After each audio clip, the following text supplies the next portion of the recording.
What's my theme music?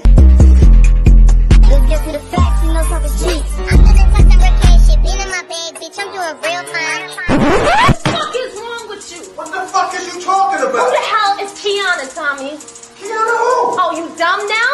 You know who I'm talking about. I don't know no fucking Kiana, man.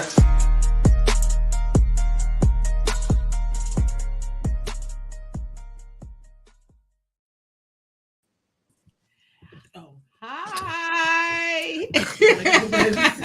Thank y'all for tuning in to another episode of Talk is Cheap with Kiana J. I am your host, Kiana J. And as y'all know, these few weeks or probably 2 months, I'm doing a girls chat edition where it's me and my friends instead of just me. So we are here. We also has a guest, Reggie Butta Brown. It's smooth as butter. Oh, you gotta say smooth. Okay, Reggie Butta, smooth as butter brown. That's how you say it, right? Y'all can hear me? Yeah. Oh, I thought I was backstage. I'm sorry. Who was that jacked my name up? The host. Hey, Keosha. Hey, You done Keosha. practiced this 39 times. She a little nervous. Look, okay. Let him say his own name. Okay, say your name for me, Reggie. Reggie. I saw y'all on me, and I That's said nice. Reggie Butter Brown. See, You look, forgot the It's smooth. butter. You got to move as butter. Like it gives that little razzle dazzle. okay. So is the smooth as butter before or after? Before. Y'all Reggie. drinking already? Right. Yeah, we done started drinking lattes already. Okay. Thank you for coming, Reggie. It's all good. I was trying to get a speaker so I could hear here, but I can hear you. It's on one of my iPhones. I got you. I'm just excited to have the radio legend B100 on my show. She said You know how B100, long right? I had look. So what I was gonna do, I was gonna have Kev and True Star What? first. But then I was like, let me just go on in his inbox over there in his DMs or whatever. There you go. Smooth as butter picked up what I was putting down. So I was like, okay, I have to throw my friends up in there. That's what's up, because I thought I was going to get some free drinks. I'm just playing. You would have if you would have came in though. Really? But I know Yeah. I know you're a busy man, so I was like, I gave you the option of doing it online, but we ain't gonna keep you long because I know you have events to Oh, it's all good. I got to be at Jack's Bistro at 10:30 tonight on 48th and Villars. So that's where I'll be at tonight. Oh, We might have to we slide. might have to slide through there for the after party. Come on through. I'll let y'all buy me a drink. You know.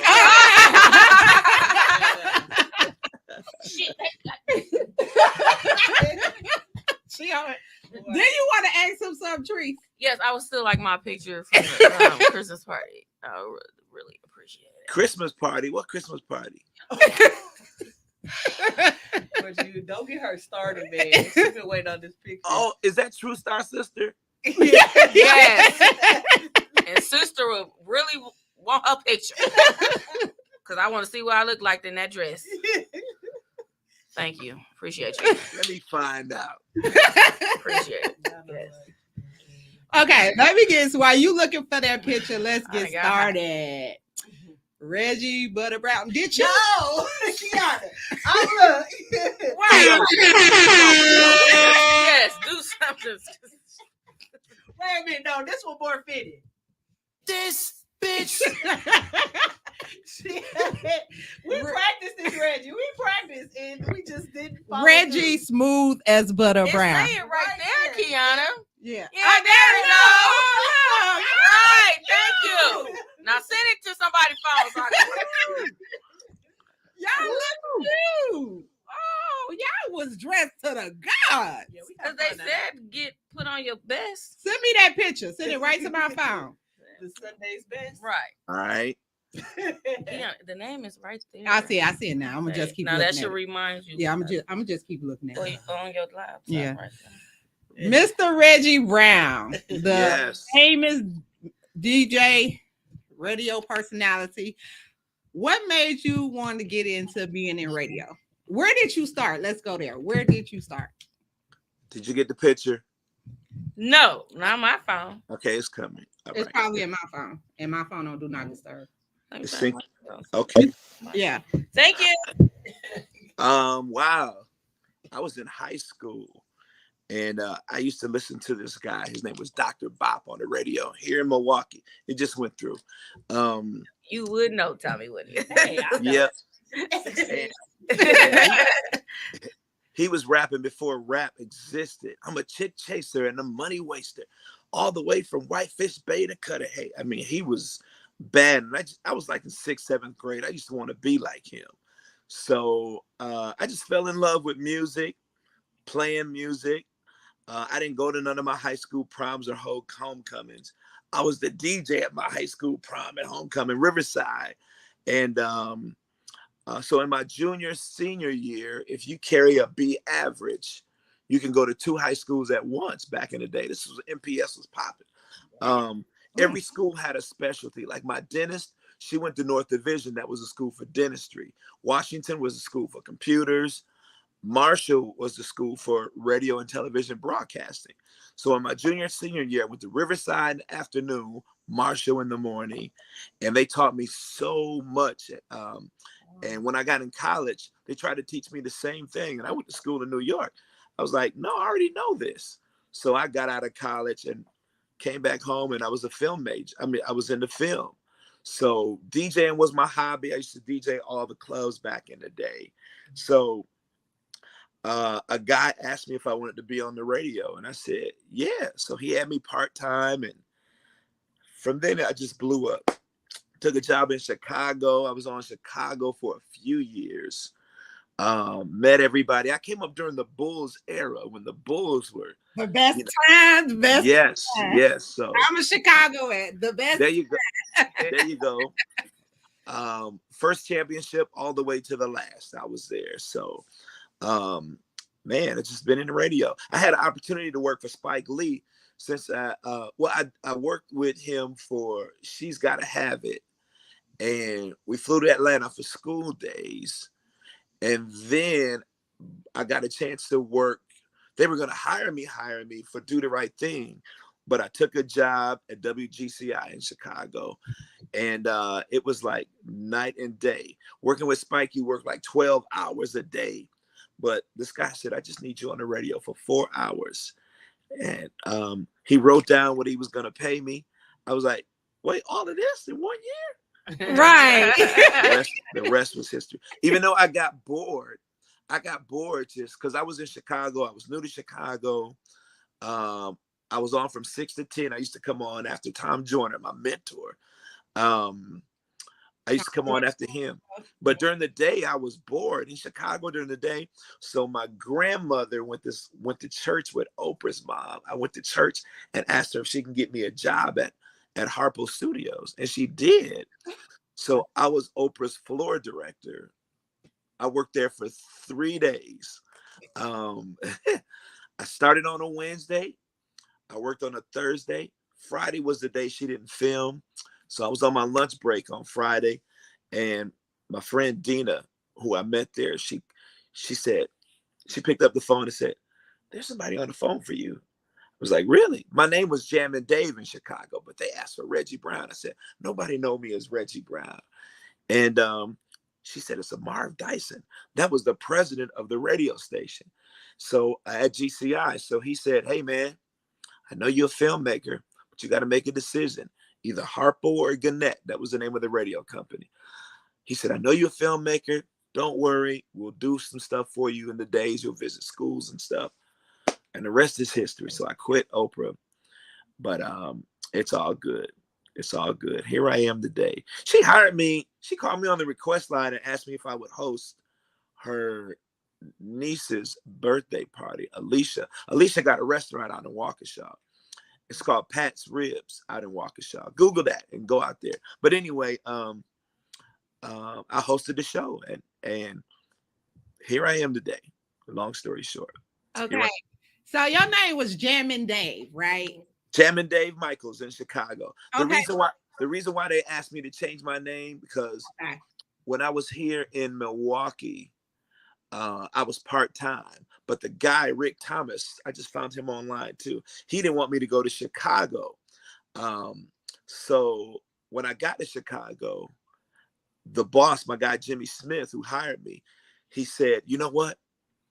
If you're in Racine or Kenosha, you can hear 102.1, which is Hot 102 here, and 107.5 WGCI in Chicago. So they didn't want to confuse anybody. So what he did was ask me to change my name. He said, I'm going to call you Dave Michaels. So I wrote on this big giant pad of paper, Dave Michaels, before I cracked the mic in Chicago.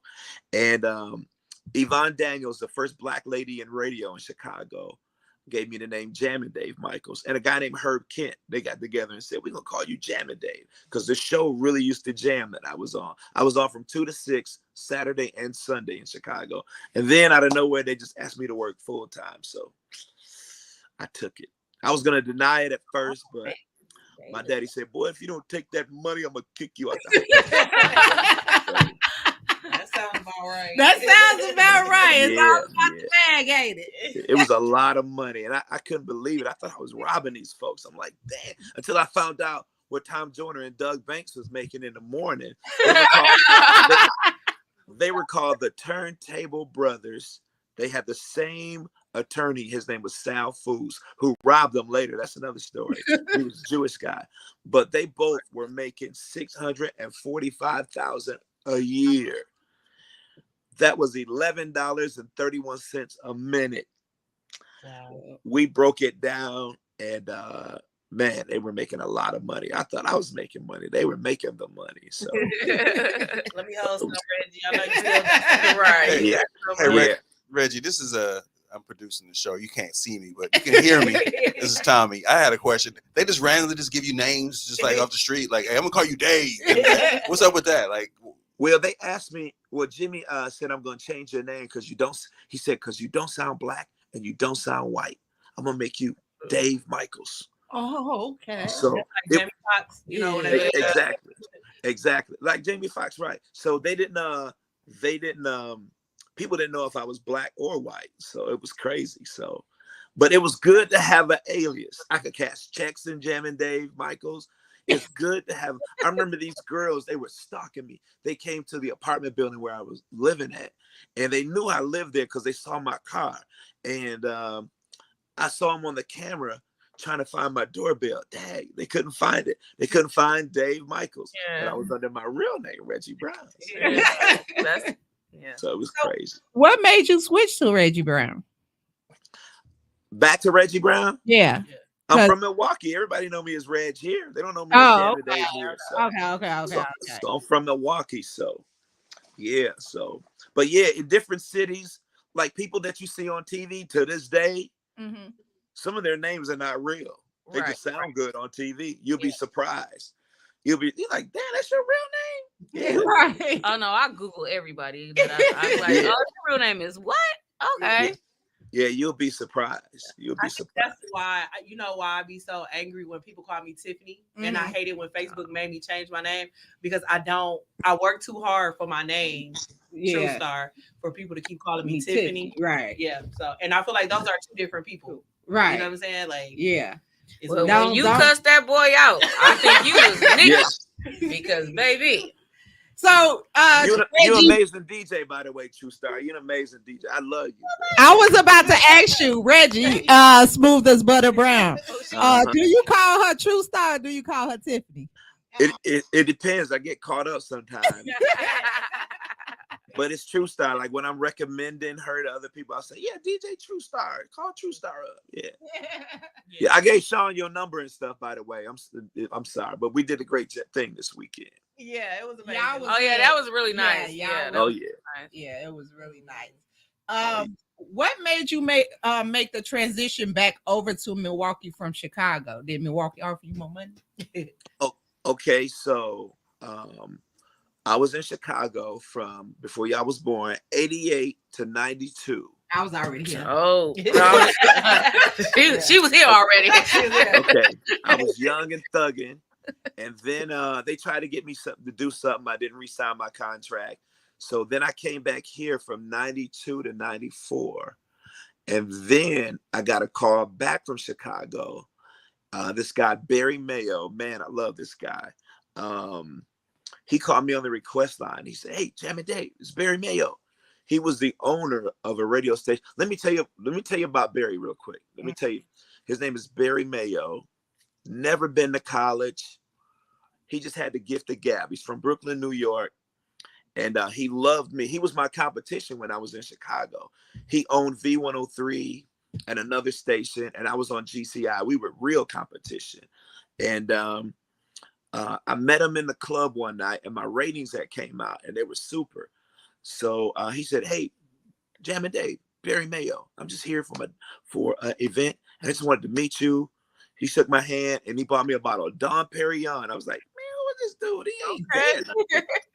So he said, "No, I just admire you. I just admire you." I said, "Okay." He said, "You're fresh for Chicago and all of this." So years later, I'm on the air at V100 in Milwaukee. This is '94. And he called the request line. He said, "Jammin' Dave, it's Barry Mayo." I'm like, "Yeah, right. This ain't Barry Mayo." Yeah. He said, "Remember I bought you that bottle of Dom P in the club?" I was like, "Hey, Barry, what's up?" He said, "I'm starting a new radio station. It's going to be a hip hop and R&B station. We're going to call it 106 Jams. And we can't do it without you." I was like, "Really?" I said, "Well, I'm in this contract till '95. He said, "Just because my family, my wife at the time and my daughter were there in Chicago, and I was going up every weekend, and I really wanted to go home. But my boss here in Milwaukee, her name was Connie Balthrop. I told her the situation. She let me out of my contract. And I was like, "Oh, thank you." So on my birthday in '94, that was my last day. They gave me a big going away party. And I went back to Chicago and just ran the city from '94 to '98. Then the station folded. GCI got mad at our station and bought it. Yeah. They bought our whole. Yeah. They bought our whole. company. So everybody was out of a job. We didn't have a job, so I went back to film for a minute, and then I got an offer to go to St. Louis to be the production director and the voice of the station, because they were starting a hip hop station. So I do the things in between. They're called drops that you hear between songs, like V100.7, #1 for hip hop and R&B. I did all that stuff for this station, and I just got lonely. I didn't know anybody in St. Louis. I knew 2 girls that work at 2 different airlines. I didn't know nobody. It was a Korean dude that didn't speak English. He was 15. He used to knock on my door because I played tennis. His dad would let me play tennis with him. I was just bored. Then Milwaukee asked me 3 times to come back. And I said, "No, I ain't coming back to Milwaukee. Forget Milwaukee." Nate the Great, Nate Bell. He said, "Come on back, man." I said, No.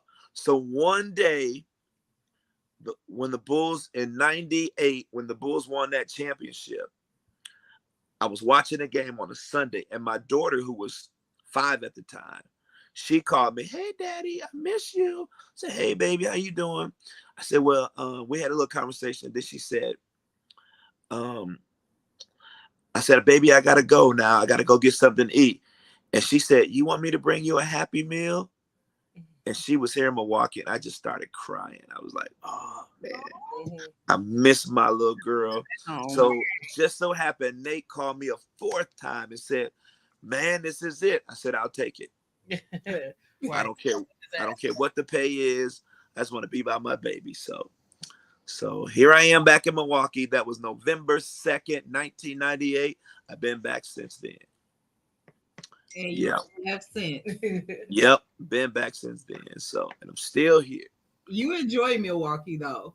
This is my city, so yeah. Everybody knows to Reggie Brown. Yep, I grew up here. I'm in the process of having a big business here. coming soon. Get ready, Tiffany. If you know, I mean, True Star. If you know, don't say nothing. But Remind me, you got one coming. all right, I know, but I got something big planned for Milwaukee. It ain't a nightclub, a restaurant, or nothing. I'm just gonna do something real big here, and I'm working on it right now as we speak. I took a third of my salary pay cut this year. I just re-signed another 3 years, January 5th, but I took a big cut so I could do what I want to do for Milwaukee. So I'm not the programmer no more. I'm just an on-air personality, influencer, and endorser. That's it. Can we talk about bringing back Jam for Peace? Can we slide that in there? Or the Margarita Boat Cruise? Well, we start small. First of all, Jam for Peace. Maybe the Margarita Boat Cruise. You know? First of all, Jam for Peace. This city buy tickets at the last minute. Yeah. Promoters can't work like that. Yeah. Promoters, That's true. nope. We cannot. People. Yeah. Exactly. That last show we had, the last Jam for Peace we had was at the Bradley Center. Yeah. And I think that was the one with Bootsy or T.I. or both of them on it. Yeah. But we broke even at the last week. Last minute. See, that's fucking, Yep.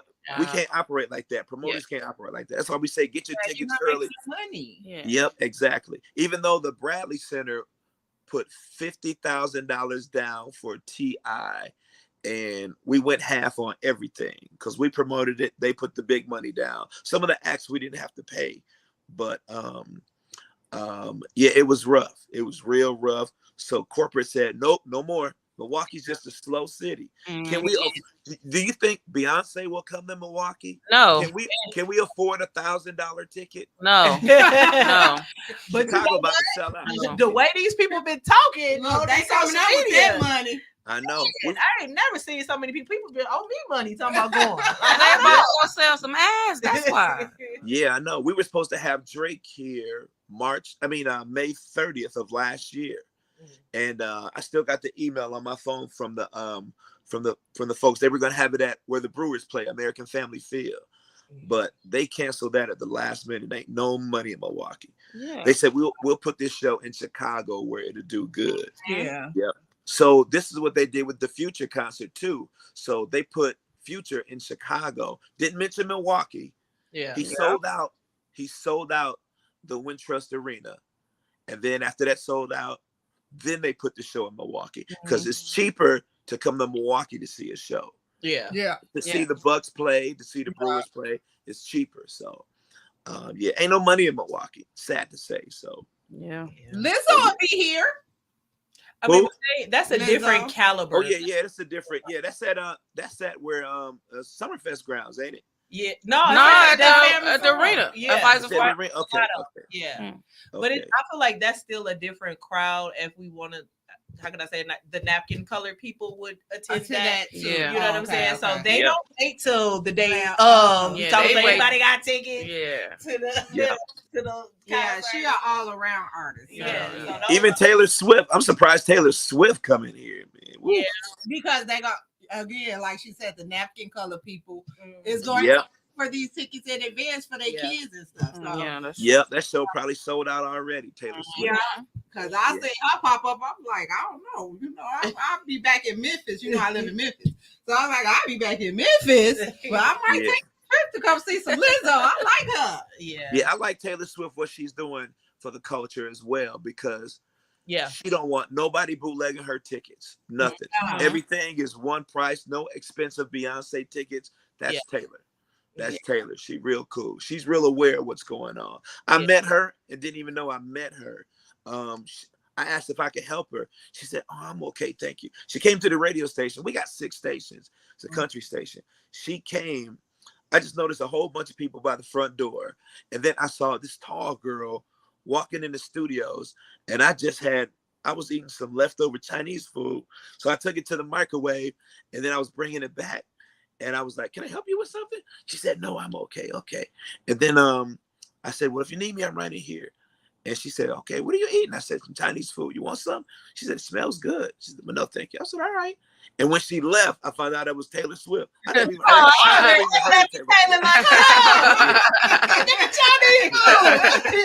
Yep, I never even heard of Taylor Swift until she left. So We got pictures at the station too. We got a bunch of pictures of her on the wall. It's crazy. I gotta come visit the station. I've never been to a radio station. Come on up tomorrow. Come on tomorrow. I'll get there at about 3:30. Yeah, I've never been there. So it's just like, even in Chicago, WG style, as long as I live there, I've not been outside the Sirius Town. I ain't never went in there. What are you doing outside of it? Exactly. Yeah. I was that. I think I went downtown a few times. One time to sue the police station, and then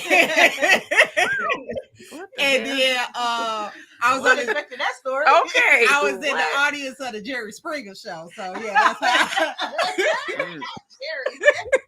You got Wow. your story, B? Yeah. No, the person that was with me got her Jerry Oh, boobies. I okay. wasn't doing that. Yeah. My boobies being on camera. I wasn't doing that. I love Reggie, Chicago. you've been around some of everybody. I feel like I could just pick any artist and I bet you got a story. Like I got some type of experience, with them and stuff like that. Like I say this all the time. Like, have you ever thought about writing a book or even creating a picture book? Because Reggie got a picture with everybody. And you just like, how? Do you think about It's coming. It's coming. It's coming. Yep. Stories and images is coming. It's a book. Yeah, I definitely will buy that. It should be like this picture and then the story about that picture. That's like, what it is. And you know Yeah. what's so amazing about Reggie? Because he can recall every story. Like I was so in shock when he was telling me about the Whitney Houston story. Like I'm telling you, everybody you could name, and he got a story about it, and that just shows how long your career, and you got to be some type of a great person. A great personality, Yeah. a great person. Yeah. And definitely a radio legend. Woo, y'all blowing my head up. Who is your favorite celebrity to interview? Well, some of the pictures I can't post. Okay. Because like the Whitney Houston, I can't post. That's gonna be in the book. Okay. That's gonna be in the book. My favorite person to interview. Oh man. It's hard to say. I had one good interview when I was on the air in Chicago. That's probably one of the best. That's one of the top 5 interviews. But I was on the air. We got this in Chicago where GCI was a while ago, 332 South Michigan. We got this company called the Phoenix Talent Agency, and directors and producers, they go there to get talent. They look at talent from the Midwest. Holly Berry has been through there, some of everybody. So my boss's secretary one time saw this guy on the elevator. He was going up, and I was on for Tom Joyner that day. And she asked if the guy, if he can come through and sit in with me. He was like, I don't know. I don't have that much time in Chicago. I don't know. So she smiled and said, please. He said, all right, 5 minutes, 5 minutes. So the Phoenix Talent Agency was on the 6th. No, they were on the 8th floor. We were on the 6th. So he came down. And when he came down, he was in the lobby waiting. All of our employees ran to the front like it's a fire drill or something. I was like, dang, what's going on? So D Hanley was her name. She pulled me to the side. She said, I want you to interview this person and try to keep him here long. So he came in the studio. I was a fan right away, even though I met him before, but I was a fan. I was a groupie. And he was like, oh, this is what a radio station like, huh? I said, yeah. So we were answering calls. Well, I put him on the air first. And then he said, call the studio. This phone work. Call. So we were answering calls, and people were just blowing up the lines, and it was crazy. Then he started laughing, and I was like, oh, man, that's what I was looking for, that laugh. The person I'm talking about is Eddie Murphy. He was crazy. Wow. He stayed over an hour. Over an hour. Okay. And oh my God, we had so much fun. He had security tripping, but people were coming down there to the lobby. We didn't have a back door in the building, so they had to pull the limo up to the front. He had to run in, but people heard him on the radio. It was crazy. It was real crazy. He was hot back then. This was like 91. Right. This is like 90, 91. Yeah, he had just finished Harlem Nights, even though it wasn't out yet. He just had finished Harlem Nights. I think it's like 90, 91. Yeah, but man, Eddie, man, it was crazy. It was crazy. I interviewed Tupac. He just popped up on us. Tupac and Khalil Kane, the first dude that got killed in Juice. They were together. They came together. No security or nothing. And they just came. Tupac wasn't that big then. But he said, if I ever owe you a favor, man, this is it. Let me know. I said, I got you. I just had a lot of interviews. I've been in the game a long time. So, do you go back and listen to some of your interviews? Like, dang, I really interviewed these people. You know, like some people don't get a chance to even be in the same room. I got tapes and I got plenty of tape. I'm transferring some of them to MP3. So I got, man, about 3 bags of tapes in here. I just transferred a Hammer interview, a Jodeci, a Boys to Men interview.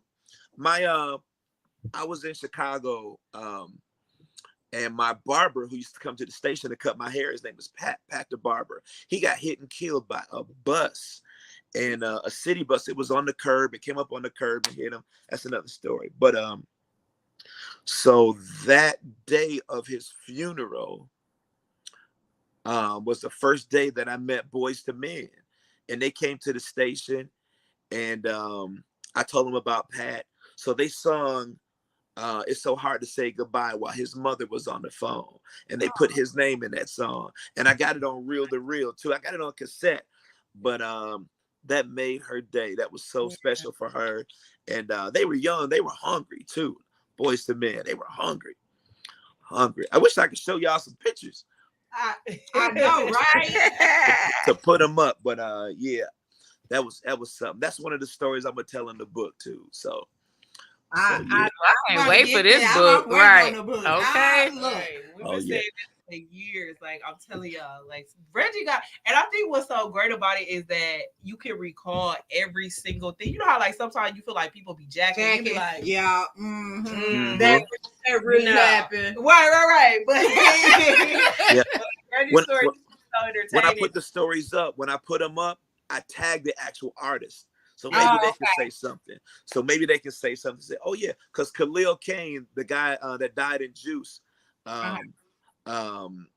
he every time I post anything about Tupac, I tag him, and he replies all the time. The last thing he replied was great times, because when him and Tupac, it was crazy. Him and Tupac, they were promoting the movie Juice. It was November 90, I want to say, and they came to the station. They didn't have an appointment or nothing. It was after hours. My boss, James Alexander, he was getting Portuguese lessons because he was going to Brazil. So he came to the door with his big long trench coat on, briefcase, said, hey, it's some guy named Khalil Kane and Tupac from Digital Underground.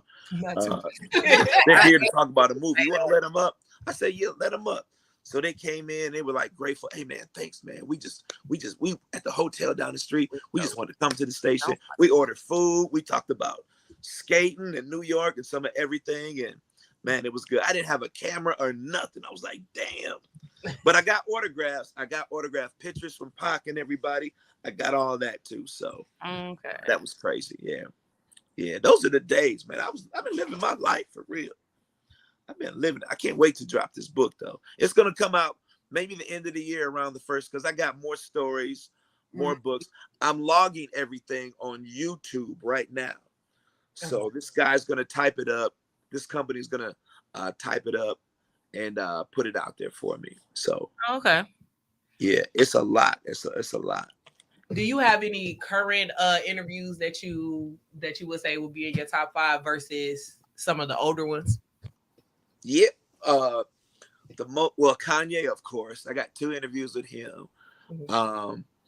He called me right after the George Bush don't like black people thing. He called me, and then he called me after the Taylor Swift thing, when Taylor Swift got an award, and said, Beyonce, you didn't see that video? So I got that, but that's an older one. I got the most recent that I'm proud of right now was my old boss, Spike Lee, because he called me last year around election time, but he was drunk. Oops. So I gotta put that on.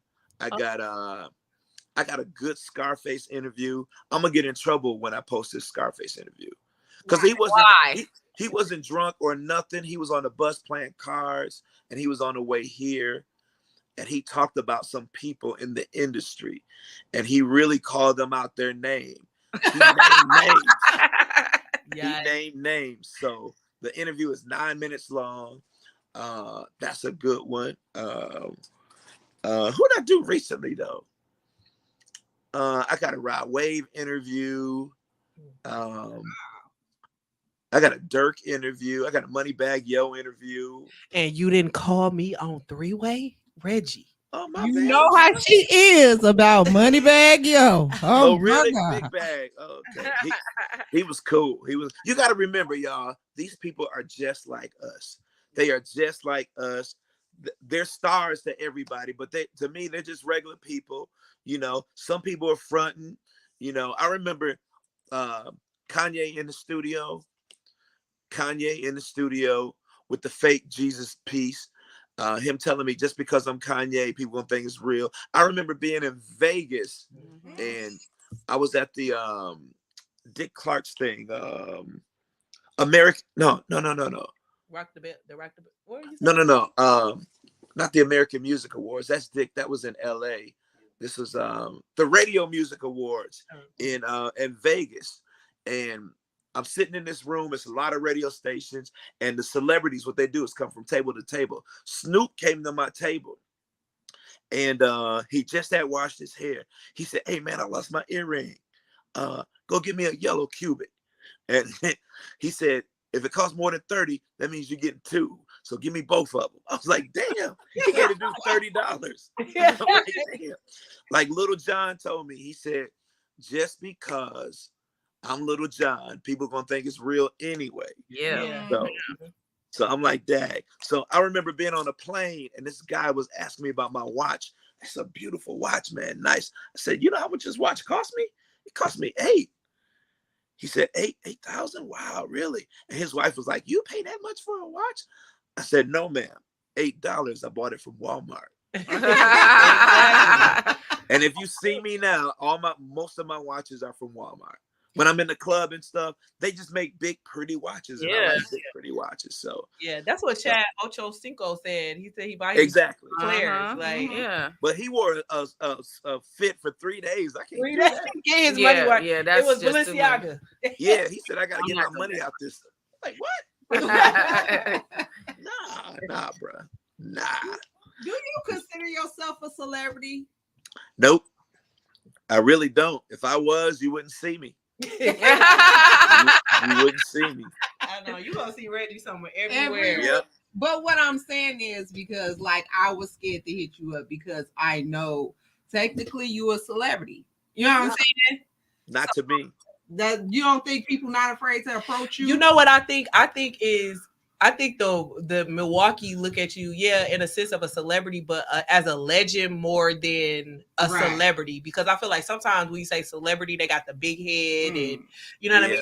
Like I think the world, us look at you as a legend. So maybe sometimes some people don't feel like he's approachable, but I didn't think he was approachable. I'm like, Reggie?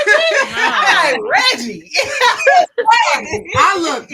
I said, Kev was on my show a couple weeks ago, and I said, okay. I want Reggie. I said, I want to get Reggie Brown on my show. I said, you gotta help me with that. He's like, I got you. I got a show with him tonight. I was like, okay, cool. And I was me and Eric Benet had this conversation. He said when he used to date Holly Berry, he used to live on Kane Street, right off of Houghton. And he said, man, in Milwaukee, I don't need no security. I don't need nothing. Me and Holly walked to the mall and everything is good. He said they were walking through Grand Avenue, didn't nobody bother him or nothing. Yeah. But when he go to New Orleans or LA, Eric, oh my God. They did me like that in Chicago. Chicago is a celebrity town. Yeah. And they treat you like celebrities. They treat you like celebrities in Chicago. They really, really do. I was in the grocery store one time, and this little girl walked up to her mom. I was looking for some soup or something, and the little girl said, "Mama, that's Jam and Dave." I was like, what? And this lady didn't even pay for this cereal box yet. got a Sharpie, had me sign a cereal box. I'll never forget that. I'll never forget that. That's crazy. Yeah, but it's a big difference. Towns like that, LA, they treat you like celebrities too. But yeah, I'm just a regular old dude. I don't like wearing jewelry. When I go out of town and want to floss, like at the BT Awards or something, I go to my guy Harry Glenberg, and he'll let me borrow some jewelry, and I go front and fit in. Bring it right back Monday. Thank you. Right. Put it back in the box. Yep. I found out Sincere and Cuckoo Cal and all them was doing that too. So let me do it. Yeah. Because nobody would think it's fake anyway, because who y'all are. So exactly. He said that too. Yeah. That's smart, because a lot of people be trying to get you now.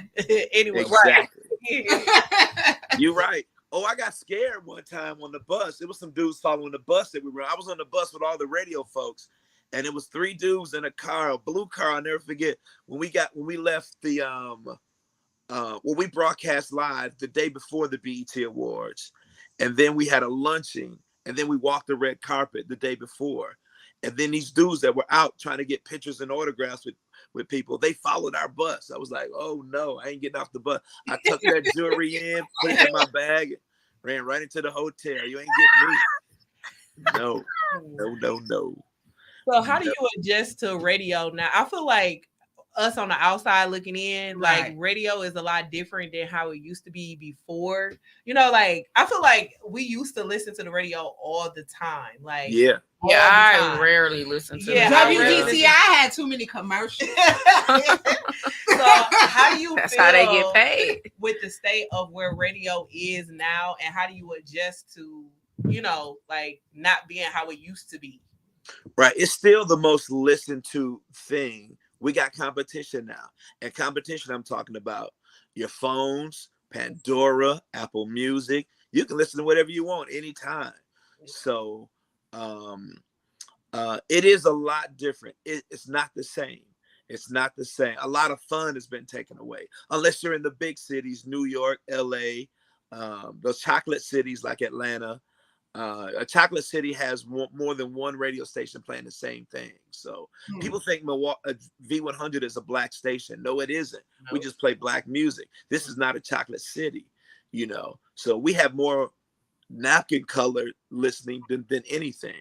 We have 26% black, 23% Hispanic, and the rest.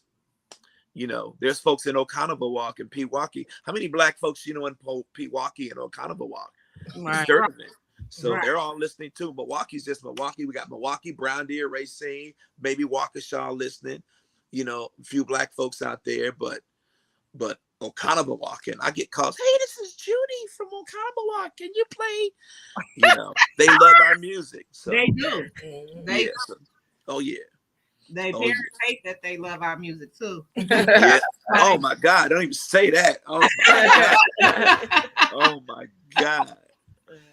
Has the radio station ever been boycotted? Your show or anything? No, not well.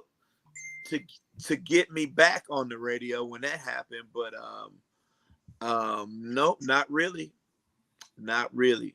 Okay. No. How did you feel about that when people was boycotting to get you back on? It felt good to me. I was chilling. They still had to pay for the whole year. What happened was a big wig in New York said, well, the company filed for bankruptcy in 2018 and they were trying to recover. And I'll tell you the story. So it was January 13th, 2020.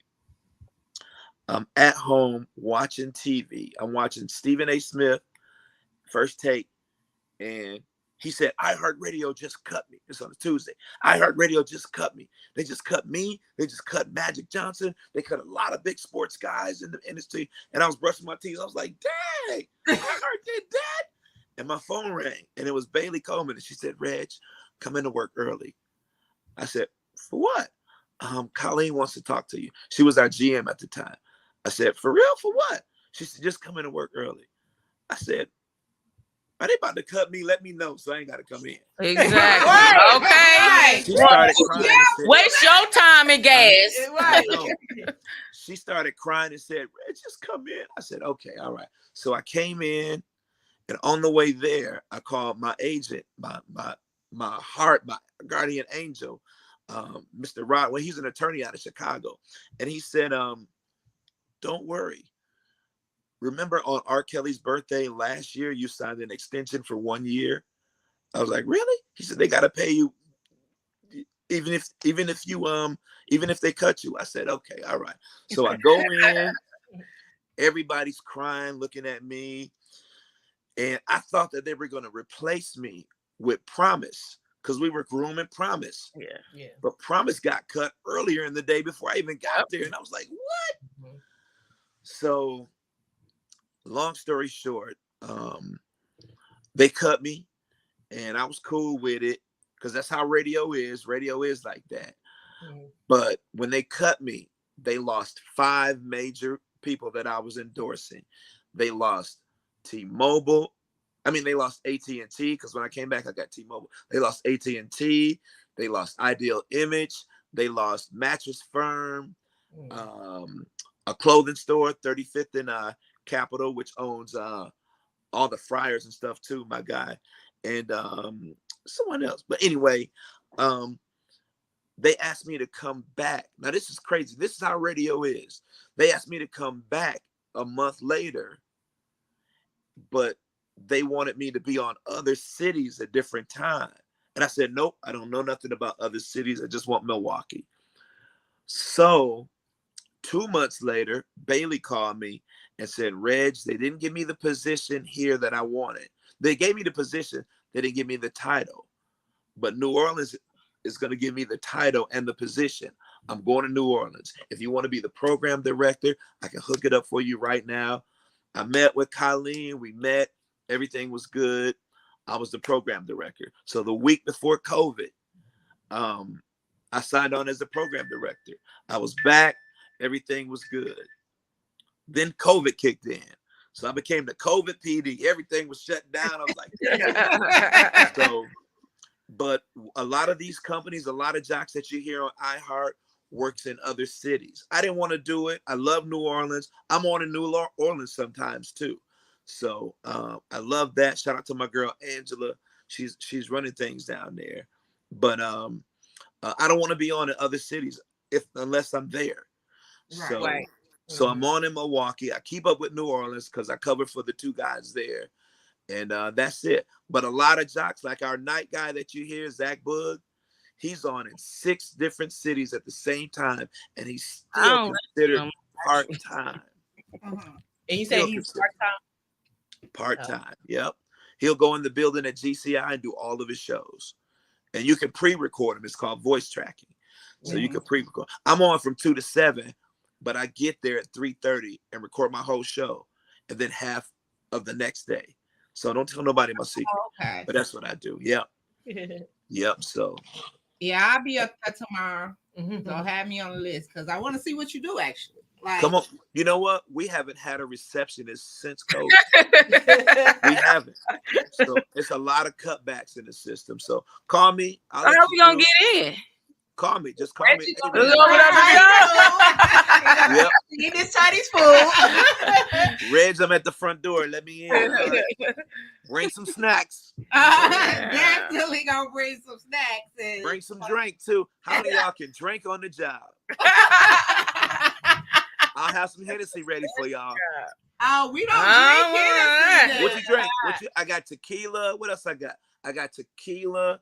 I got all kind of bottles in my office. We are retired, Reggie. We owe. You give me a whiskey, and that's about True it. Star, you better stop. Let me tell y'all, we might look a little young, but on the inside, we old. You better stop. No, I can't drink. Wiz Khalifa, Ty Dolla $ign, Wiz Khalifa and Ty Dolla $ign came to the station one time together. And Ty Dolla $ign gave me some Bombay. I knew it. I used to be a Ty Dolla. Well, I'm still a Ty Dolla $ign. Yeah. So I'm drinking that while I'm on the air. I put DJ O mix on, and I put that mix on after they left, and I fell asleep. I was knocked out. I bet you would. Some Bombay. Because Bombay. The mix played. I was supposed to talk after the mix. The commercials played. I looked up. It's 10 minutes to 6. I'm like, damn, what happened? And I'll never drink that again, ever. No, the blue bottle, Bombay. Yeah. Oh my God, I'll never drink that. How that's gin. Yes. I can do wine coolers. I drink them wine coolers though. Them hit. Y'all crazy. We ain't got no wine. Do I got some? Wait, that's gin. I got some wine. Smirnoff. The Smirnoff ice ones. Yeah, Smirnoff ice. Oh, that's fruity drinks. Yeah. Because that Bombay wasn't hitting it, bud. That was almost worse than season. Man, I know I had a headache the whole day. I was like, damn, that was crazy. That was crazy. I'll never mess with that again. Okay, so a question wants to be asked about the you and Tweezy fight. Oh Lord. I just want to go on record that I always have. Wait, I got one thing to say. Wait, not the belt. What, you got the belt? You got the belt? I got one thing to say. That again? You got to defend the belt, Reggie. You gonna do it again? $50,000. Hey, Reggie, why did they give him a belt too? Why did they give Tweezy a belt too? He had a belt too. They felt sorry for him. I used to do his podcast. I mean, he would put the belt down right on this table and have it out here like, yeah, I'm a champ too. He is a champ. We both a champ. We both got robbed.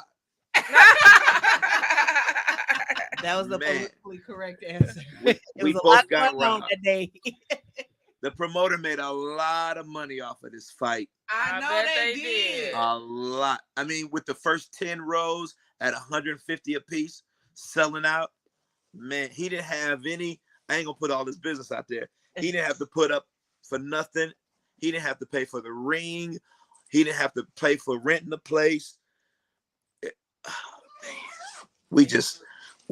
He paid me and Tweezy, and I did it as a dare.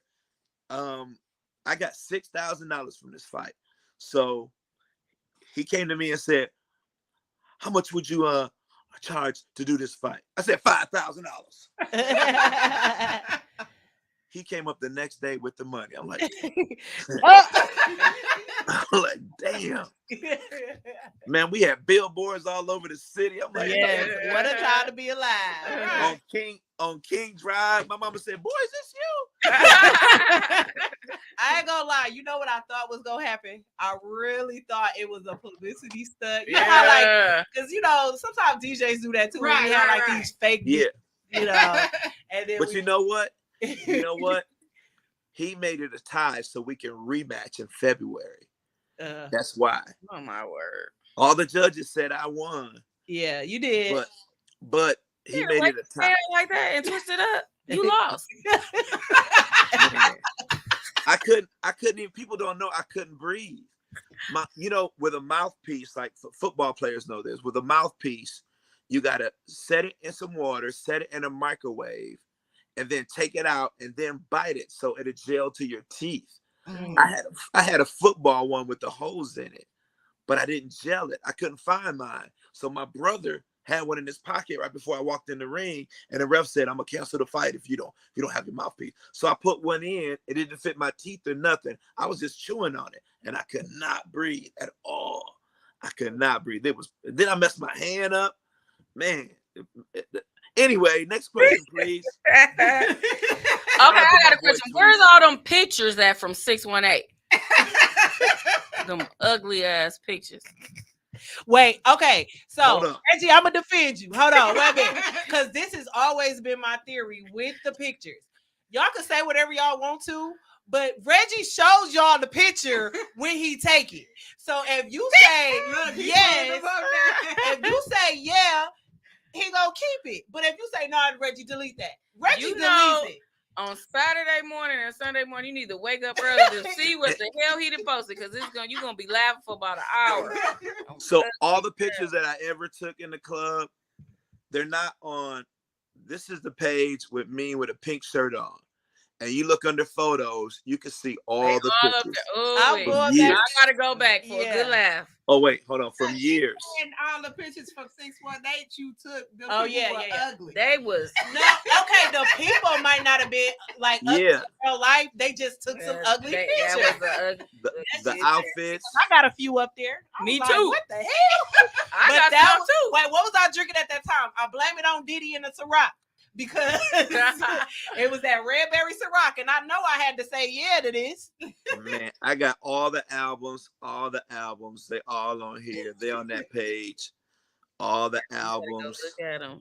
They Yeah, a man, mess. it's a mess, boy. A mess. But I feel like you don't know the true essence of Milwaukee if you never took a Reggie Brown picture.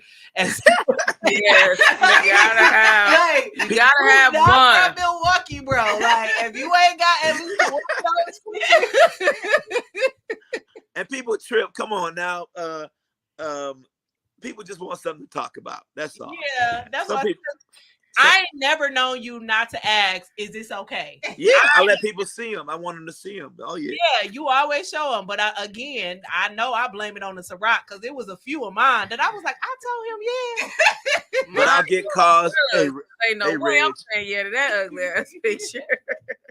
Hey Reggie, can you take that picture down to me? Okay, all right. Hey Reg, my girl tripping, man. Can you take that picture down to me, old girl? Oh, no. Yeah. You- I get people now calling you me. know a lot of people be drunk. Yeah, For the picture. I get a lot of Yeah, people asking go me ahead for and funeral pictures, everything. Man, you took a picture of me and my boy, man. We want to put that in the obituary. Yep, I got that. I got it. I got like 236,000. I bet. And you go through them to try to find like this one. Keep asking for photos. Right. If you tell me what era, what year it was, I can go to that year. Or Okay. what club it was, I can go to that club. Oh, okay.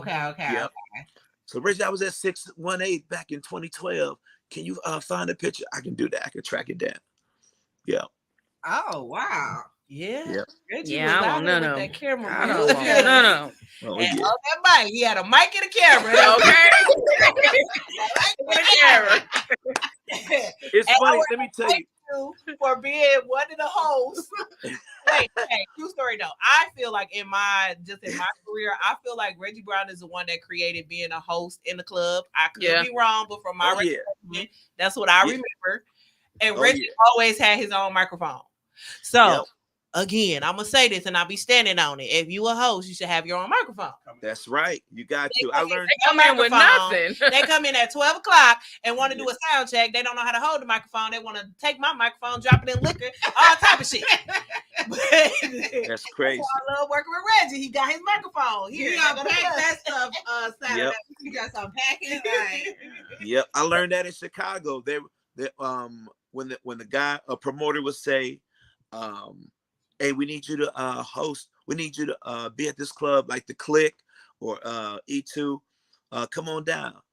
And I say, okay. They want me to DJ? No. I don't have to DJ. All I got to do is show up.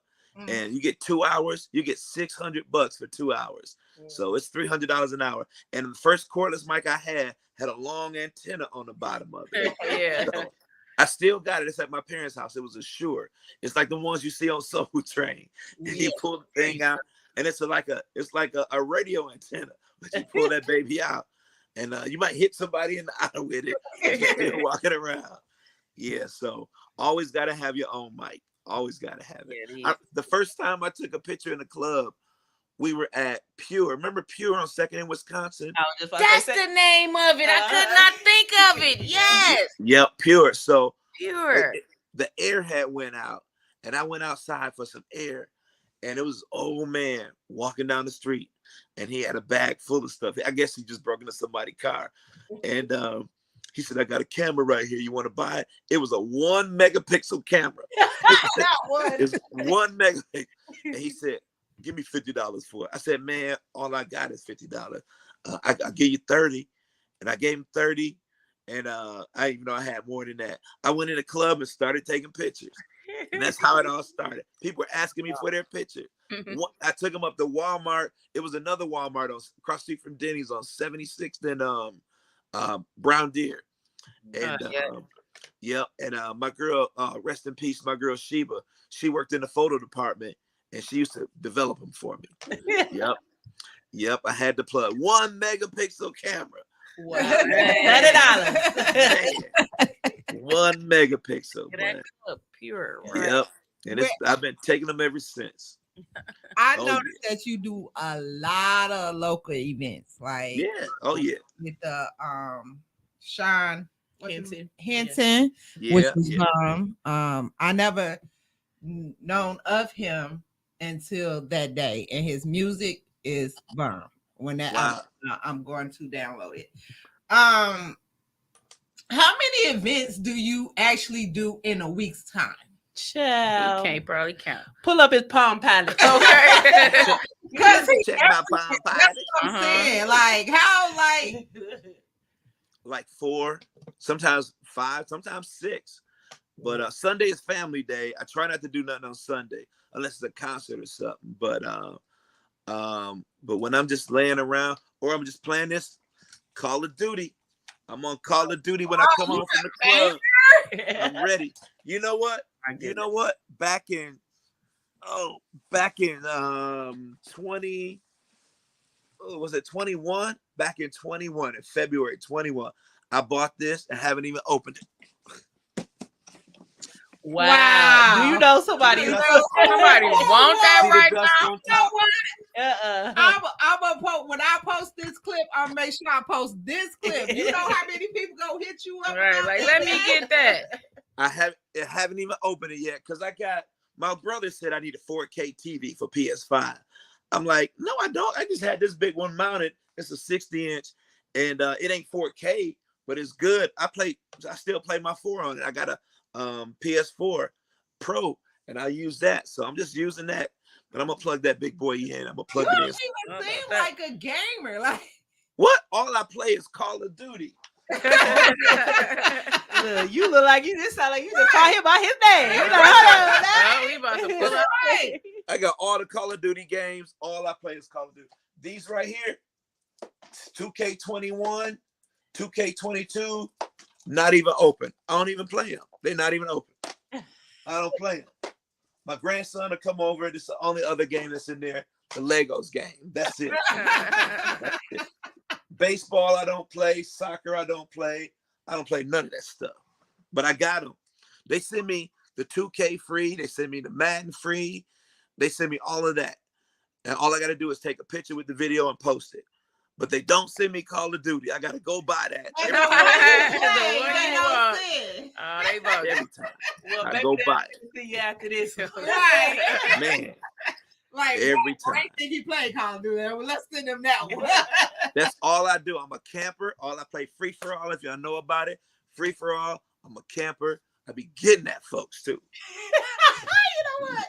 Yes. So it sounds like you would be a professional gamer if you wasn't a radio personality. Yeah, I probably would. Because when I was off them 2 months, all I did was play Call of Duty in my drawers and look for a check.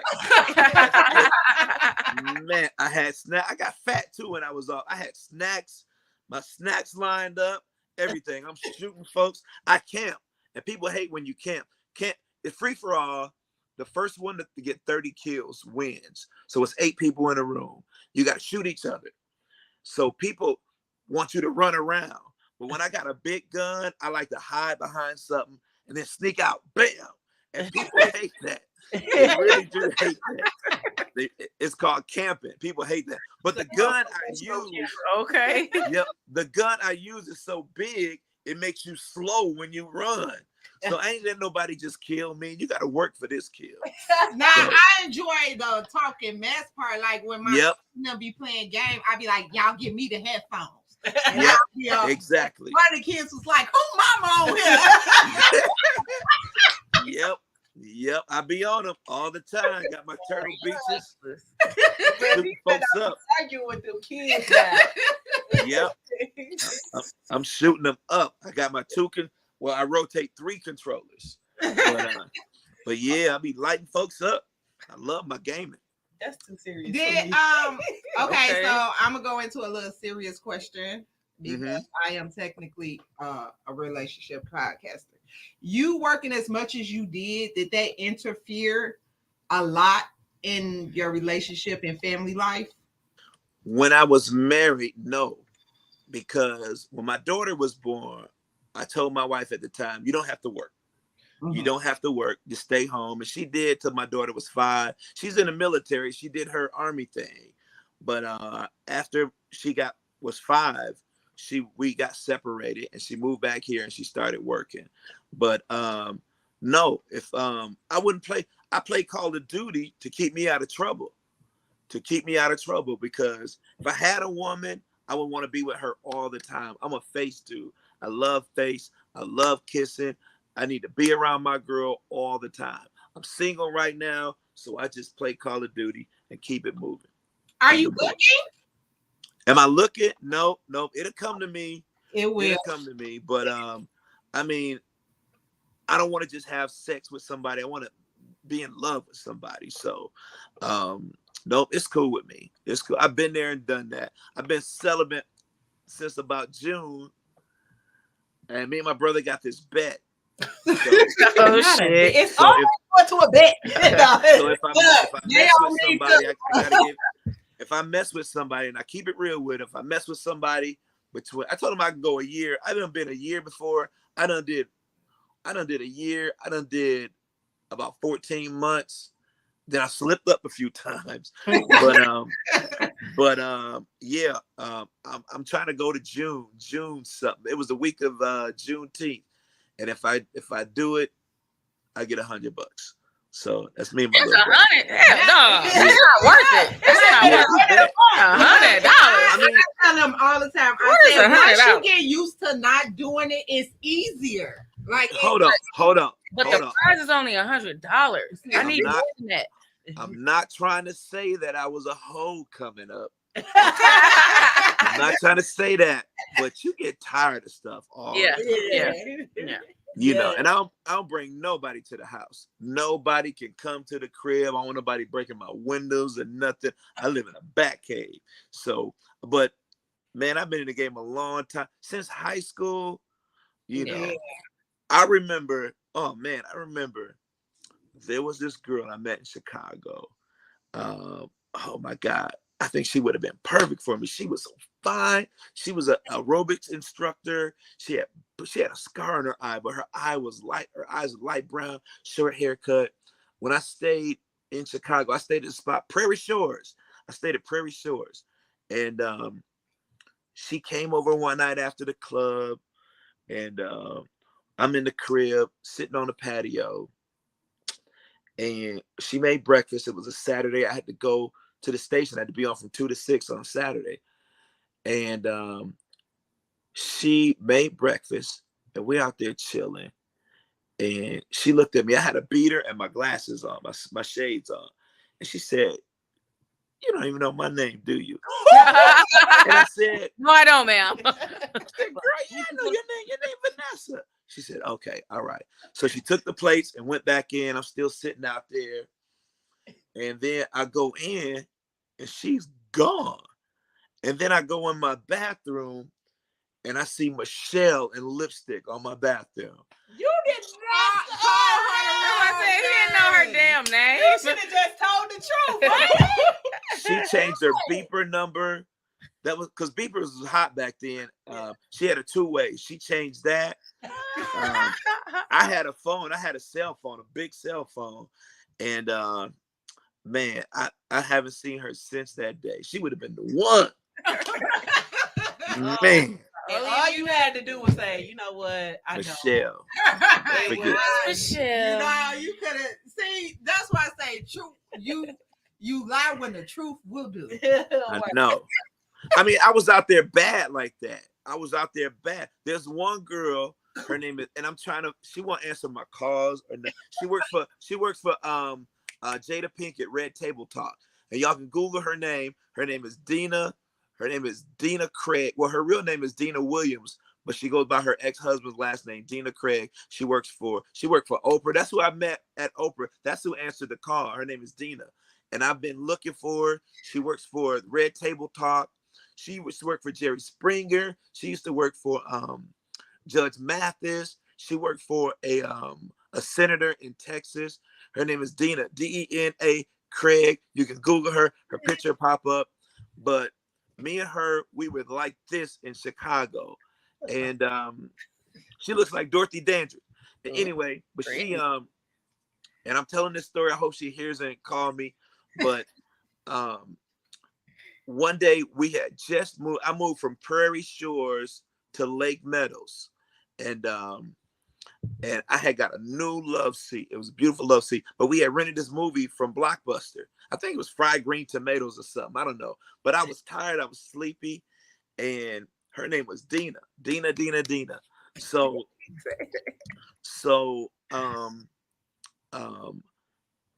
we were watching the movie. She said, "You're gonna watch this movie because we're gonna take it back tomorrow." I said, "Okay, all right." She was like, "Wake up, Reggie." She called me Reggie too. "Wake up, Reggie." I said, "I'm up." "Wake up, Reggie." Reggie, wake up. I'm up, Sheila. That's not her name. Next thing you know, my buzzer rang, and it's a cab driver, and she hit me in the back of the head, and she said, "You need to talk to Sheila, because apparently she's on your mind." That was the girl I had in Milwaukee. That was the girl I married. We got married 3 months after that, me and Sheila. Yes. But Dina, we were, ooh, man. I don't even know how to feel about that story because it's like, okay, that was right, your wife. Right. So, was turned out to be a wife, but damn, you fucked Yeah. up. She was my Chicago, yeah, you know. I mean, she drove my car. And then check this out. So, oh man, this is the killer part right here. So I got married July 28th, 1990. My wife was still here, and she was in the process of moving to Chicago. So July 28th, 1990, Marv Dyson, my old boss, Tom Joyner, Doug Banks, Shirley, well, she was Shirley Clark back then. She's Shirley Strawberry now. Bonnie DeShawn, they all came to my wedding, and it was beautiful. So when I got back that Monday, Doug had left.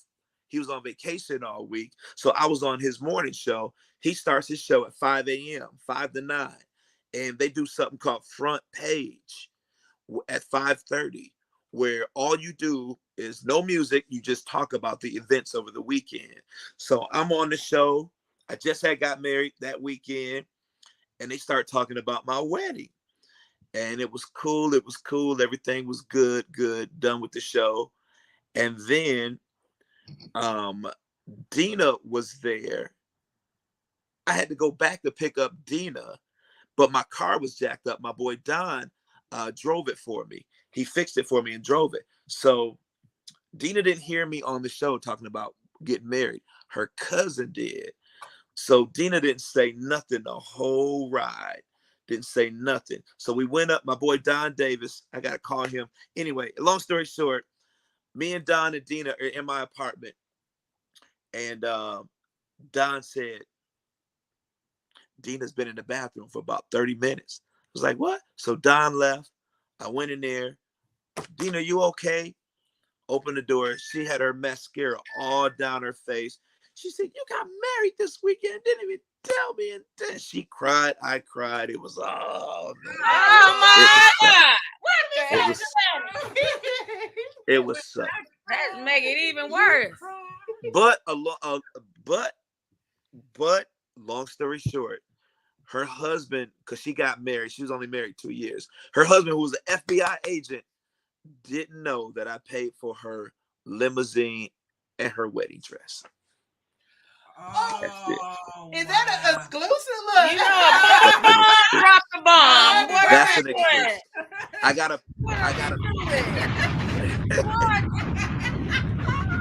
Now I got a picture of Dina. I'm not gonna put her in the book, but I'm gonna block her face when I do it somehow, because I don't want people to know who she is.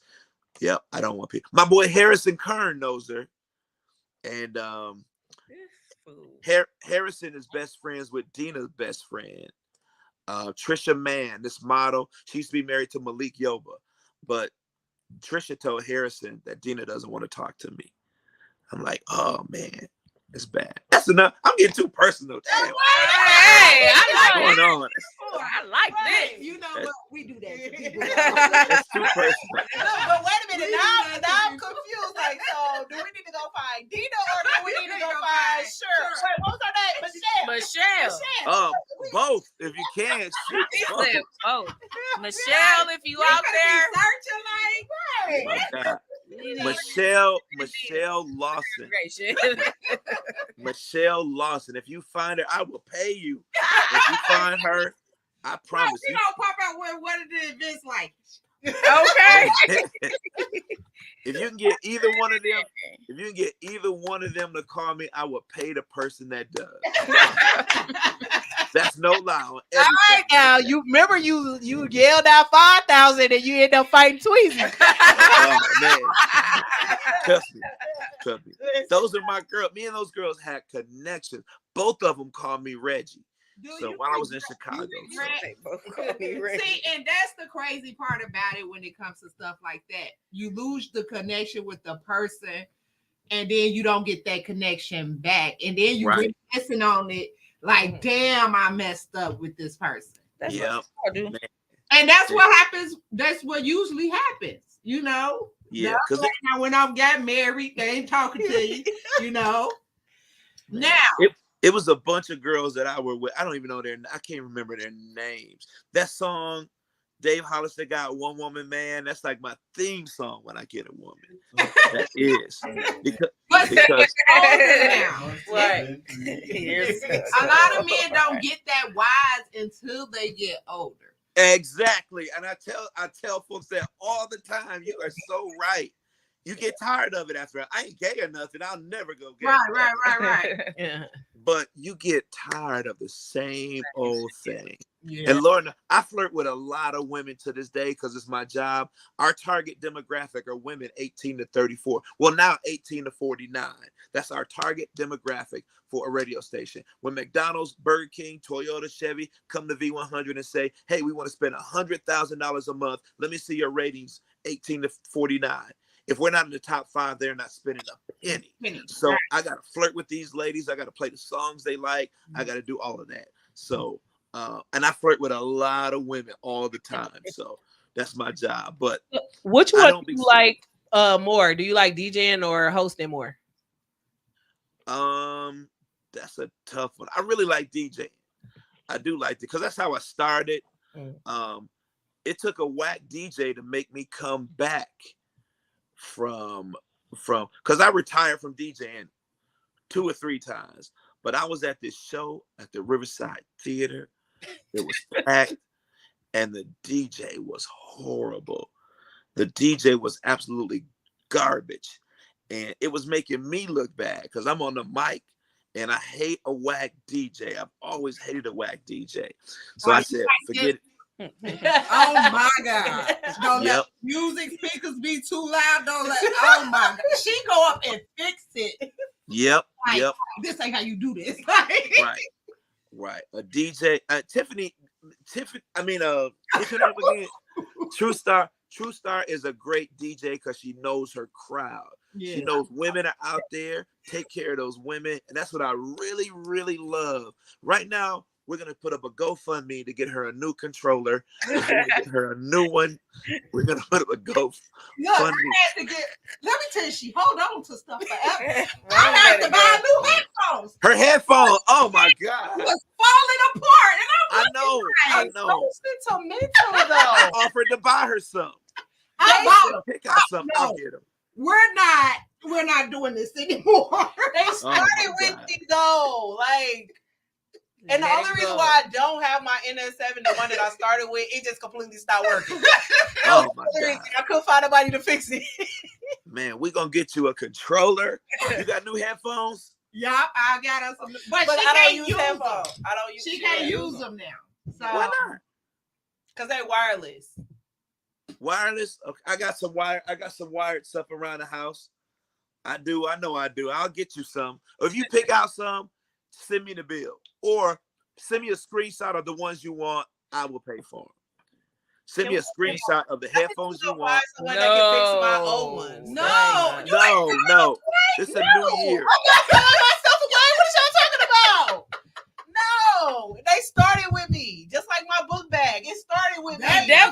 you a new book bag. Definitely get a new book bag. Talk to her.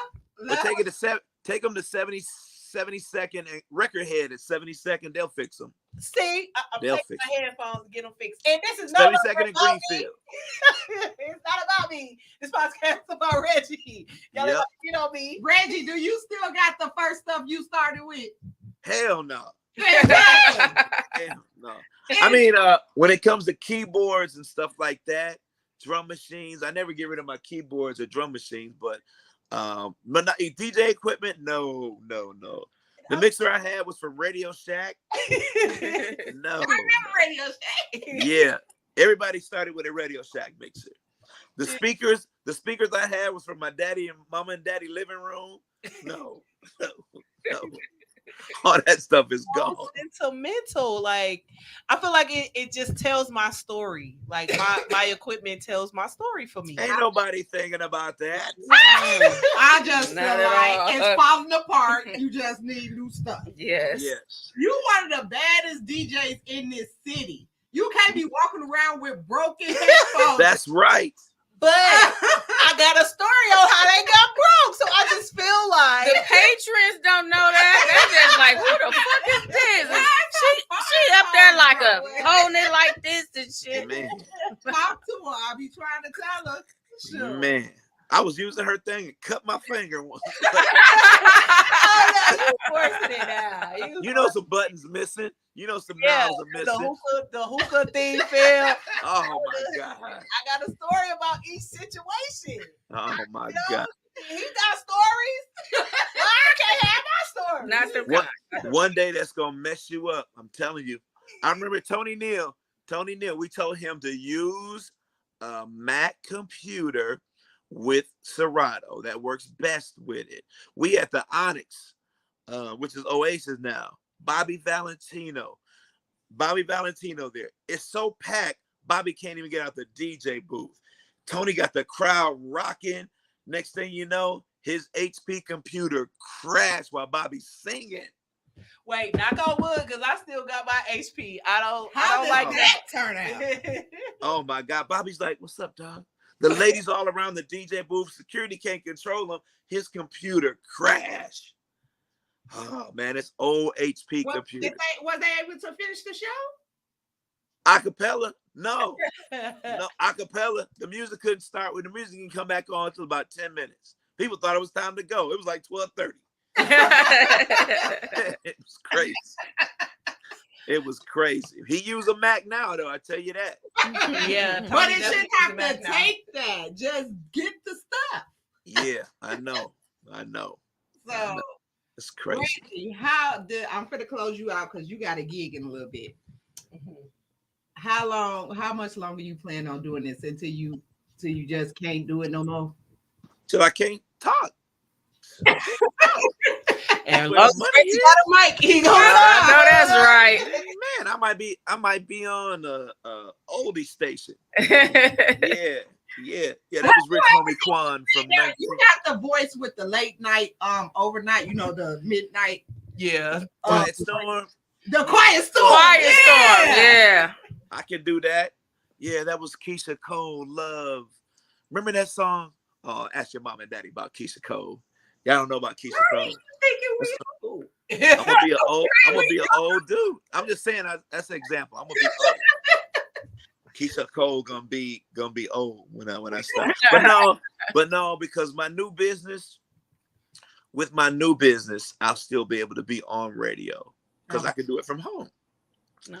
So but yeah, people ask me when you gonna retire. Retire from the clubs. As soon as I start my new business, I'm done in the clubs. I'm done. It's a wrap. But I like to be in the clubs. And I'm always the oldest dude in the clubs, but I know the music. I know everything. Reason why, it's like a prize fighter. You got to stay in shape. You got to stay in shape with everything. Because it's folks younger than me that don't know some of these songs that are out. Man, listen, let me tell you. I only stumped Reggie one time, and it was with a Tiana Taylor song. No, 2 times. I'll take that. I feel proud of myself. It was Tiana Taylor, and it was a Cardi B and a Chance the Rapper song that he didn't know. That was the first time he had to ask me. He was like, who is that? I said, what? I know. It's funny you mentioned ever It's funny you mentioned Chance the Rapper. Years. When he first came out, he had he was doing everything himself. And my guy Sean John, his daughter, who just graduated from college in Memphis, she said, Uncle Reggie, you gotta play this song by Chance the Rapper. I'm like, who? That name sounds familiar. And I go in my email and find an email from him. And that was his first song. What was it? No Problems or whatever it was. Oh, no problem. I was like, dang, man, dude. But yeah, I gotta know my music. I gotta be in these clubs. If I'm gonna be in these clubs, I gotta know the music. Gotta know it. I like the low end music. I like all that stuff. You know, Kev like that too. Y'all better than me. Look. I play it, but I don't like it. Give me two It's songs, like two of them, and I'm all right. It's about two of them that I could deal with. Other than that, Yeah, all that stuff is on YouTube. All you gotta do is plug your phone up, play YouTube. Yeah, And it all sound the same to me. So. Exactly. It do, yeah. But me and Kev did a party. It was about 600 kids. We did it on 66 Mill Road.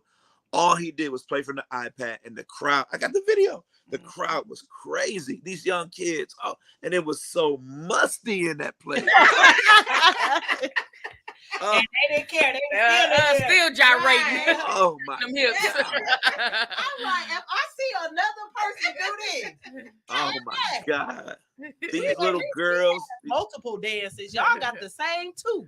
Oh my The last God. 5 years.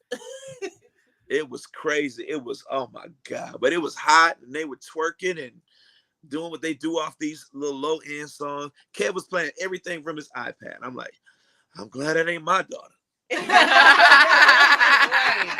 Man, it was crazy. It was crazy. Yeah, but I love it though. I just love it. You know, man, it's what I do. I live for this. So, and hip hop is celebrating 50 years this year. Yeah. Flossing.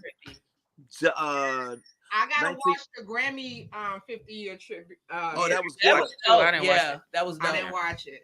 Everything was quick and fast. They left a lot of people out. You can't put everybody in. Yeah. But they hit up the genres. I mean, they hit up the East Coast, West Coast, Houston. Yeah. They did that. Had Salt and Pepper come out. Yeah. You know, the first rappers. I really felt like they should have put in there with Snoop. Like I felt like I thought that too. Yes. that was the only one that I really felt like they missed the mark on. But everybody else was pretty, accurate. Yeah. They tried to put Will Smith in, but he was filming a movie. Even though I think it's too early for Will to come out. Yeah. But yeah, they hit the head. You know, they even went down south. They had Glorilla for a minute. So it was quick. Jay-Z should have been up there, but he performed later on. Yeah. You know. But that was real interesting last night. The women were really doing everything last night. It was a women's show. I didn't see the best male category. It was the best. Did they female. even air it? It was Mary J. It was Taylor Swift, Adele, Lizzo, and Beyonce. It was their night. Yeah. Yeah, Yep. I think the one Chris Brown was in, he didn't win. No, Right, that was right. the R&B artist Okay. of the album And of the year. And he was mad. He was like, who is this? Shit, I'm Yeah. riding on with him because I didn't understand because he's a Reggie, jazz. do you know? Let's ask you. You know who he is? No, jazz. I do not. He's a Nobody jazz does. singer, Are y'all though. serious? He's I a do jazz not. singer, I don't though. know who No, Robert he's is. he does Robert Glasper. Robert Glasper. He But that album was not R&B. he does collaborations with everybody in the industry. He's a musician. We Right. get that, but his the Oh, dude, is that's who it is. Brown? That. So y'all just as mad as Chris Brown? As Chris Yes. Brown? Yes, Chris Brown is that my was baby not daddy. that was not a R&B album. Right. He was plays not. guitar. I didn't know that you had to submit. You submit your music as a category for the things. I saw that Silk Sonic didn't submit their album. No, they declined it. They declined. So you Yeah. can submit your album to be into But a my category. thing So is that, Robert okay, Glasper the submitted people his that to R&B. submitted- I think the Academy No, they decides. pick it out. They Yeah, pick it the out. Academy decides. So the people that they chose to go to Chris Brown, it was obvious that Chris Brown should have won that category. Yeah, I know. Yeah, I his think Beyonce should have won too. Yeah, definitely Beyonce. Yeah. Yeah, but his out. But Like, because he was in that too, right? Let's take the so yeah, but let's take the between fact both of them. that a lot of people didn't know who he is. Like I know his impact on music, but that album that he's nominated for is not an R&B. He specifically made that R&B. he's a jazz musician, but he went to R&B genre. I didn't. Because he's done a hip hop one, he does a jazz one, he does different genres.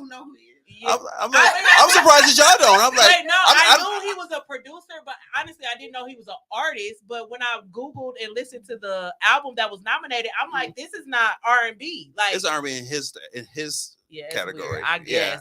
I understand now that y'all and more people don't understand. I was just like more shocked that Chris Brown didn't know. I was like, he's a musician. You don't know who he is? No, I think a lot of people don't. I think he was really, when he said who the fuck, I think he meant like, who the fuck are you to be in an R&B category? Not they could have put that album could have been in something else. Yeah, I don't even know who this dude. I never seen this dude before. I never seen it. I never seen heard of him, but I didn't know he was an artist. So that's what shocked me.